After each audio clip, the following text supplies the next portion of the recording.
Hai teman-teman, video ini saya buat sebagai jawaban untuk orang-orang yang menganggap aneh mengenai inkarnasi Yesus Kristus yang adalah firman Allah yang menjadi manusia untuk menyelamatkan manusia. Kerap kali mereka ngomongnya begini, orang-orang Kristen tuh aneh. Mereka orang Kristen itu seakan-akan punya pikiran bahwa kalau kita mau memperbaiki sepeda, maka kita harus menjadi sepeda. Nah, mereka dengan argumentasi itu berusaha menyanggah dan memandang aneh inkarnasi bahwa mengapa Tuhan, firman Allah harus menjadi manusia untuk menyelamatkan manusia. Nah, berikut jawabannya.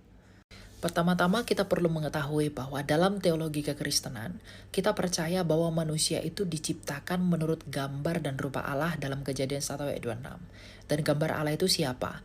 Dalam Kolose 1 ayat 15, gambar Allah itu adalah Yesus Kristus itu sendiri yang adalah firman Allah.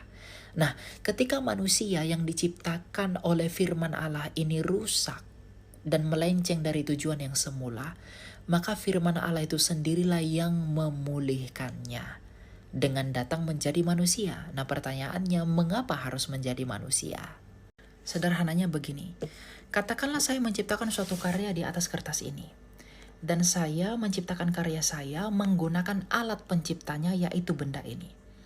Artinya, karya ciptaan saya yang akan saya ciptakan di atas kertas ini itu diciptakan menurut gambar alat penciptanya.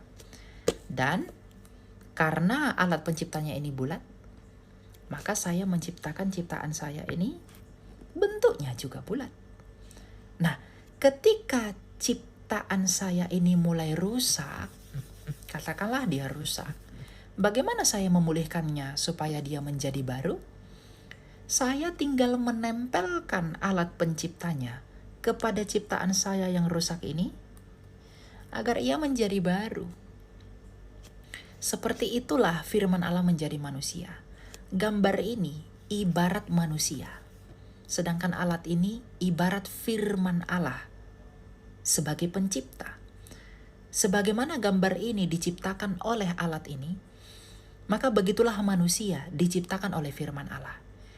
Dan ketika manusia itu mulai rusak dan telah menjadi rusak, maka firman Allah sendirilah yang datang dan menempel kepada manusia itu agar ia menjadi baru. Sebagaimana ketika gambar ini mulai rusak, maka alat ini saya tempelkan agar dia menjadi ciptaan yang baru. Untuk itulah di dalam kitab suci dikatakan bahwa di dalam Yesus kita menjadi ciptaan yang baru.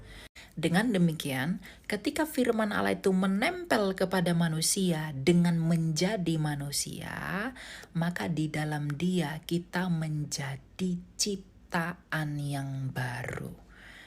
Untuk itulah orang Kristen perlu untuk dibaptis. Karena melalui baptisan kita mati dan bangkit bersama dengan Kristus, atau dengan kata lain, kita mengenakan Kristus sehingga kita menjadi ciptaan yang baru di dalam Dia. Dengan demikian, kita ciptaan yang telah rusak ini perlu menempelkan Kristus yang sempurna itu di dalam diri kita agar kita menjadi ciptaan yang baru melalui baptisan. Untuk itulah kita ciptaan yang telah rusak, yang telah berdosa, perlu mengenakan Kristus, perlu menempelkan Kristus di dalam diri kita melalui iman kepadanya agar kita menjadi ciptaan yang baru. Sama seperti ketika gambar ini telah rusak, maka gambar ini untuk menjadi baru, ia perlu ditempelkan alat penciptanya agar ia menjadi baru.